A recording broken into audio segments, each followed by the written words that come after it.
நான் ஒரு ஸ்டேட்டஸ் போட்டேன். என் ஒட்டுமொத்த ஸ்டேட்டஸுமே போயிடுச்சு. நான் சொந்தமாக சம்பாதித்த பணத்தில் புதிதாக ஒரு இருசக்கரம் வாங்கியிருக்கிறேன் அப்படின்னு ஒரு ஸ்டேட்டஸ் போட்டேன். 200 பேர் பார்த்தான். மறுநாள் தலை வலிக்கிற மாதிரியும் இருக்கு, வலிக்காத மாதிரியும் இருக்கு, ஜுரம் வர்ற மாதிரியும் இருக்கு, வராத மாதிரியும் இருக்கு. என்ன வியாதினே கண்டுபிடிக்க முடியல. உடம்பெல்லாம் போட்டு முறுக்கு. டாக்டரை போய் பார்த்தேன், மருந்து வாங்கி சாப்பிட்டேன், சரியாகல. எங்க பாட்டி துண்ணூறுலாம் போட்டுச்சு, சரியாகல. எங்க ஊர்ல உள்ள ஒரு பூசாரிட்ட போய் வெத்தலையில மை போட்டு பார்த்தேன், அதுலயும் ஒன்னும் தெரியல. இருந்தாலும் அவர் இது மாதிரி பல கேஸ பார்த்திருப்பாரு. ஸ்டேட்டஸ் போட்டதுக்கு அப்புறம் தான் இப்படி ஆயிருக்கு. 3 minutes அகோல ஒரு சொந்தக்காரன் ஒருத்தர் பார்த்திருக்காரு. அவர் தான் ஏதோ ஒரு வேலை பார்த்திருக்காரு. நான் கேட்டேன், ஏதாவது பரிகாரம் சொல்லுங்க சாமி. முள்ளால தான் எடுக்கணும், அது மாதிரி வச்ச ஸ்டேட்டஸால தான் எடுக்கணும்.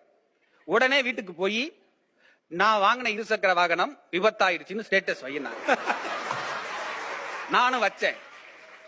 ஒரு சொந்தக்காரு பார்த்தாரு, தலைவலி போயிருச்சு. 2வது சொந்தக்காரு பார்த்தாரு, ஜுரம் போயிருச்சு. 3வது சொந்தக்காரு பார்த்தாரு, உடம்புல உள்ள எல்லா வியாதியும் போயிருச்சு. இப்ப நான் ரொம்ப மகிழ்ச்சியா இருக்கேன்.